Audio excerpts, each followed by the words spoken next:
తొలిసారి లోక్సభకు ప్రియాంక చేతిలో రాజ్యాంగంతో ఎంపీగా ప్రమాణం. కేరళ సాంప్రదాయ చీర కసావు ధరించి హాజరు. ప్రమాణం తర్వాత రాహుల్తో ప్రియాంక ఆత్మీయ ఆలింగనం. కాంగ్రెస్ లీడర్ ప్రియాంక గాంధీ తొలిసారి లోక్సభలో ఎంపీగా అడుగుపెట్టారు. ఇటీవల కేరళలోని వయనాడు ఉప ఎన్నికల్లో గెలిచిన ఆమె గురువారం లోక్సభలో స్పీకర్ ఓం బిర్లా సమక్షంలో ప్రమాణం చేశారు. కేరళ సాంప్రదాయ చీర కసావు ధరించిన ప్రియాంక చేతిలో రాజ్యాంగాన్ని పట్టుకొని హిందీలో ప్రమాణం చేశారు. ఈ సందర్భంగా జోడో జోడో భారత్ జోడో అంటూ కాంగ్రెస్ ఎంపీలు నినాదాలు చేశారు.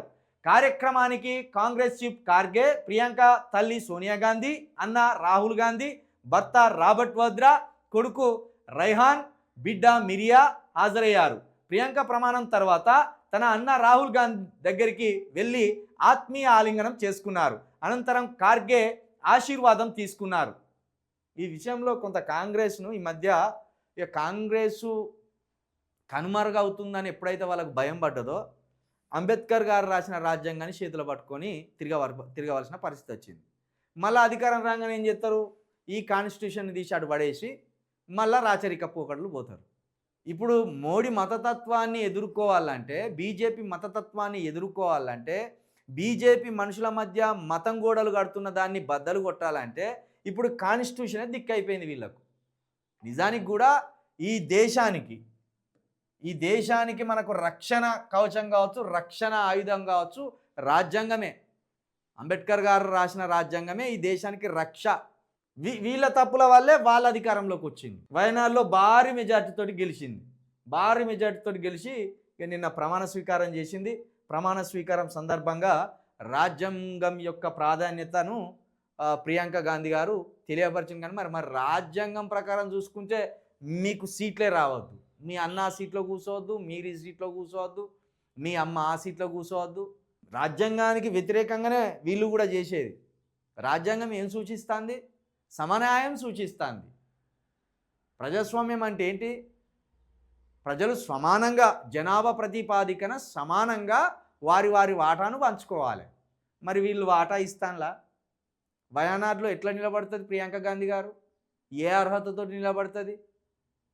వయనాడులో వీళ్ళకున్న ఓట్లేన్ని పార్టీల తరఫున చూసుకొని పోటీ చేస్తాను వీళ్ళు. కాబట్టి రాజ్యాంగాన్ని తునాతునకలు చేసింది అటు కాంగ్రెస్ చేసింది, ఇటు బీజేపీ చేసింది.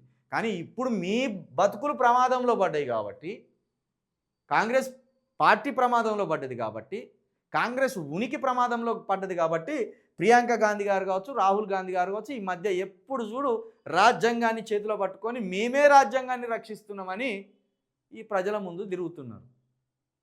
ఇది మళ్ళా నమ్ముతారు మనోళ్ళు. రాజ్యాంగం పట్టుకొని వచ్చింది కాబట్టి గ్రేట్. రాజ్యాంగం పట్టుకుంటే గ్రేట్ కాదు, రాజ్యాంగంలో ఉన్నవి అమలు చేస్తే గ్రేటు.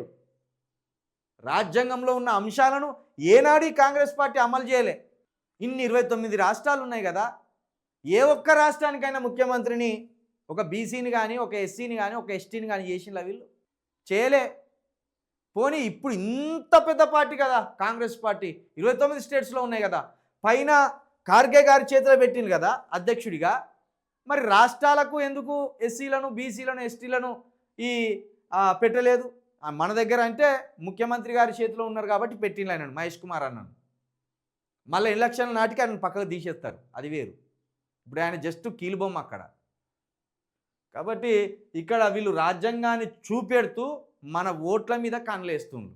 కాబట్టి కాంగ్రెస్ను, బీజేపీని ఎప్పటికీ నమ్మకూరి. శాశ్వతమైన శత్రువులు ఈ దేశానికి ఆ రెండు పార్టీలు. దీంట్లో ఏమాత్రం సందేహం లేదు. నా స్టేట్మెంట్ ఎప్పటికీ మారదు ఆ విషయంలో.